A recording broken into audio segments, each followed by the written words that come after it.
In that sector, please, советский спорт. Николай Еременко, Советский спорт. Nikolai Еременко from Советский спорт. We are the oldest sports publication in the country, 92 years old, and we've seen a lot over the time, and we're very concerned, and it seems sometimes that we are more concerned than some officials. So after the two reports by Mr. McLaren, some officials were fired or, let's say, transferred. So, after all these decisions and measures, can we say that the situation with doping is improving, or is it not enough yet? And another question about WADA. Do you think it could be reformed, or maybe some other organization will substitute it? It's not just a question of sports. We see a political aspect here. Do you think there is one?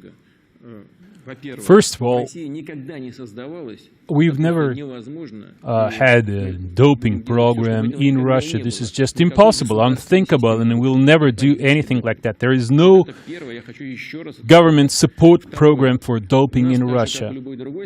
That's number one. Number two, like any other country, we have problems with doping, and we should do our best to fight it. We should work very closely with the International Olympic Committee. We should work together with WADA and other international bodies, and we will definitely do that. I hope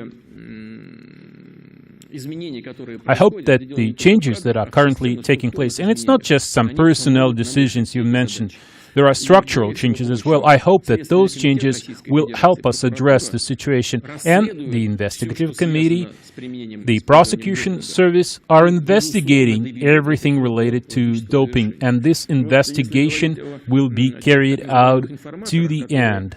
You mentioned some informers that fled to some other countries, and they report.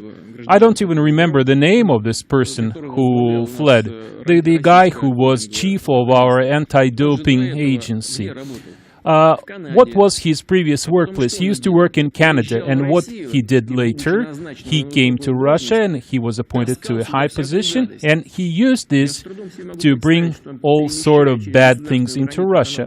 I think when he crossed the border in Canada or in the US, and he brought all those banned substances into Russia. Many of you travel, you know there is very strict control at the border, but somehow he was able to bring all those banned substances into Russia. I don't believe that the authorities there were unaware of this. And he forced our athletes to take those substances, and when some swimmers refused to take them, he punished them, found a way to penalize them.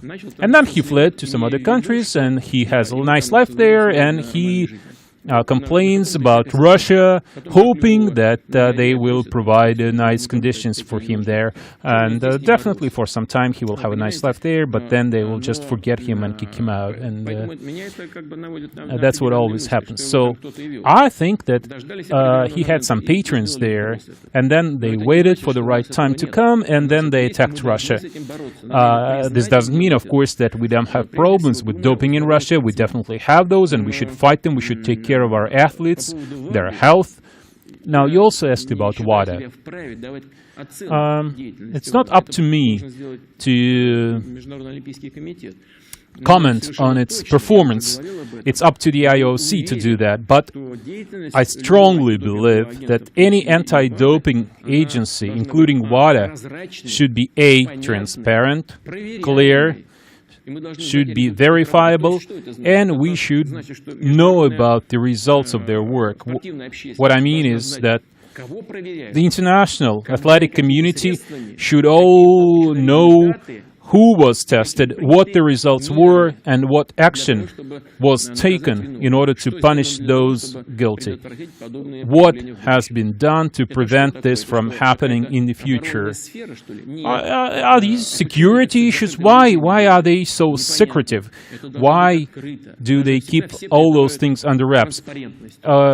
We all want transparency, right? So it's absolutely necessary to be transparent in these matters. I fully agree with the world-known athletes who commented on recent decisions to move international competitions. They say, do they really mean that they didn't know about this before? Of course there is a political aspect to it. Sports should be separated from politics, from geopolitics, because sports should bring people together instead of dividing them.